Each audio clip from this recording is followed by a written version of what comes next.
하버드대 연구에 따르면 계란을 많이 먹을수록 사망 위험이 20% 이상 높아진다고 합니다. 한국전쟁 당시 모택동 아들도 계란 때문에 죽었다고 하죠. 실제로 계란 때문에 건강이 나빠지고 목숨을 잃는 경우도 부지기수인데요. 그래서 계란을 절대 그냥 드시면 안 됩니다. 노화를 막고 몸이 팔팔해지는 계란 활용법을 알려드리겠습니다. 그 전에 혹시 아직 안 하신 분들 지금 바로 구독과 좋아요 눌러주세요. 한국인에게 가장 중요한 무병장수 정보를 전해드리겠습니다.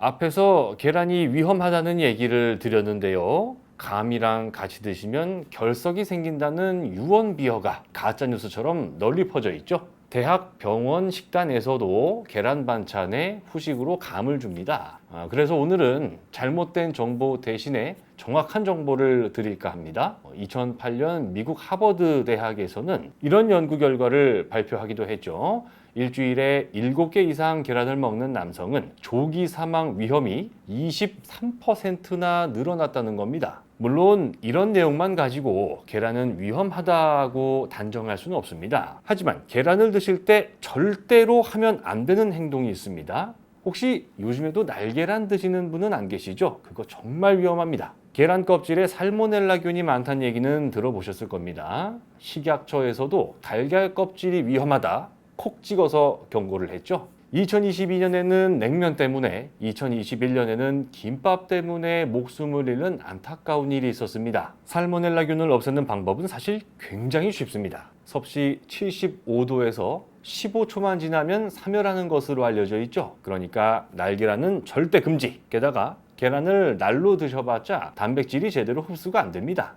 아비딘이라는 물질이 방해를 하거든요. 계란은 꼭 익혀서 드시고 미리 씻어서 보관하는 건 절대 금물입니다. 오히려 세균이 침투하기가 더 쉬워지거든요. 자, 그럼 이제부터 본론입니다. 계란만 드셔가지고는 대단한 기대를 하기 어려울 수 있고요. 다이어트뿐만 아니라 내장 지방 제거를 위해서 파프리카를 같이 드시는 게 좋습니다. 평소에 계란만 드셔도 살 빼고 뱃살 들어가는데 도움이 되기는 합니다. 하지만 그것이 과연 건강한 체중 감소냐? 여기에는 100% 동의하기 어려운데요. 영양 불균형도 심하고 오래 지속하기 어렵거든요. 그런데 여기에 파프리카를 더하면 완벽에 가까운 식단이라고 볼 수 있는데요. 대표적인 것이 식이섬유입니다. 우리 몸에 식이섬유가 부족하면 정말 무서운 일이 벌어지죠. 단순히 변비 때문에 화장실 못 가는데 그치지 않습니다. 면역 기능 형성에 지대한 공헌을 하는 우리 건강에 도움을 주는 세균들, 장내 유익균들이 굶어 죽을 수도 있거든요. 식이섬유는 사람을 위한 영양소가 아닙니다. 소화 흡수를 할 수가 없거든요. 그 대신 식이섬유는 장내 유익세균들을 위한 영양소가 되는데요. 그 과정에서 우리 몸에 있는 지방, 콜레스테롤을 붙잡고 몸 밖으로 내보내는 역할도 합니다. 90년대 TV 광고가 생각나네요. 날씬한 여성분들이 등장해서는 쏙 들어간 뱃살을 보여주는 미에로 땡땡, 화이브 땡땡 이런 것들요. 계란과 파프리카를 같이 먹는 방법 중에 가장 좋은 건 파프리카를 그릇으로 활용하는 파프리카 계란찜이 되겠습니다. 만드는 방법도 간단하고 설거지 할 것도 많이 안 나오죠. 제가 볼 땐 이게 최고 장점입니다. 파프리카를 씻어서 꼭지만 뗀 다음에 가운데 씨를 숟가락으로 긁어내세요. 위아래를 반으로 갈라주시고요. 계란 2개, 들기름 1숟가락, 소금 1꼬집 넣고 풀어서 반씩 부어줍니다. 그리고 전자레인지에 3분 돌리면 끝입니다. 간단하죠? 미국 위스콘신 대학에서 발표한 내용을 보면 영양소 파괴를 최소화하는 조리 방법이 전자레인지라고 합니다. 간단하고 건강하게 오늘 바로 챙겨 드세요. 그런데 내장 지방이 다가 아닙니다. 계란으로 혈당을 낮추는 방법도 있었네요. 하루에 한 끼만 드셔도 당뇨 걱정을 덜어줄 수 있는 방법, 계란과 보리밥을 같이 드시는 겁니다. 계란 자체도 혈당을 높이지 않는 대표적인 식품이지만요. 보리는 정말 대단합니다.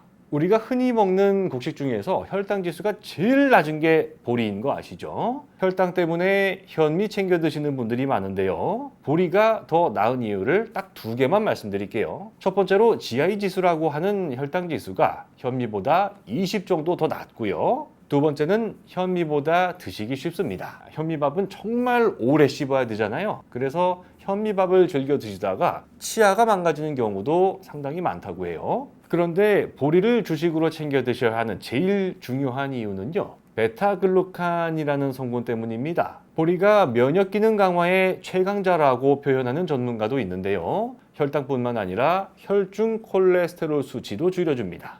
2016년 캐나다에서 나온 연구 결과를 보면 14가지 임상시험 결과 보리를 먹으면 나쁜 콜레스테롤 수치, 일명 LDL 수치가 7% 정도 낮아지는 걸로 밝혀졌습니다. 우리 몸의 치명적인 세포, 암세포가 대표적이죠. 그것들을 죽게 만드는 자연 살해 세포를 활성화하는 성분도 보리에 들어있는 베타글루칸입니다. 이게 보리에 한 5% 정도 들어있는데요. 현미하고 비교하면 50배나 많은 겁니다. 식이섬유도 어마어마하죠. 하루에 보리를 100g만 드셔도 성인 남성에게 필요한 식이섬유의 70% 이상을 채울 수가 있거든요.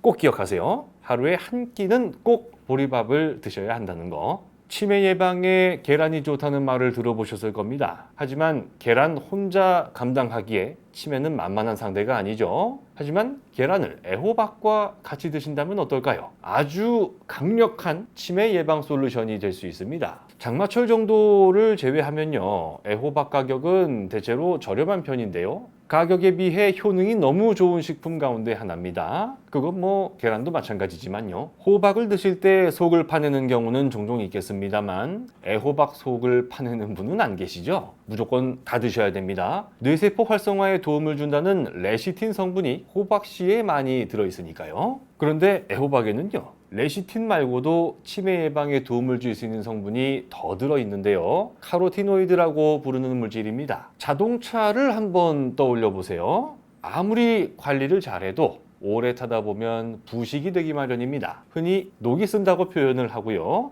화학적으로 접근하면 산화가 되는 겁니다. 산소로 인해 발생하는 자연적인 화학적 변화인 셈이죠. 우리가 말하는 노화 현상도 세포가 산화되는 것을 의미하는데요. 우리 몸에 활성산소가 너무 많아지면 이로 인한 노화 속도도 빨라지게 됩니다. 하지만 활성산소를 줄여주면 노화가 더디게 진행될 수 있는데요. 이것이 바로 항산화 작용이고요. 그 역할을 하는 것이 애호박에 들어있는 카로티노이드가 되는 겁니다. 활성산소가 너무 많으면 세포를 손상시키고 유전자 변형을 유발하는 것으로 밝혀져 있습니다. 정말 심각하죠? 그래서 항산화 물질, 카로티노이드가 풍부하게 들어있는 애호박을 즐겨 드시면 좋겠어요. 치매 예방에 노화 방지까지 덤으로 챙길 수 있으니까요. 오늘은 몸에 좋은 계란을 안전하고 더 건강하게 드시는 방법에 대해 알려드렸습니다.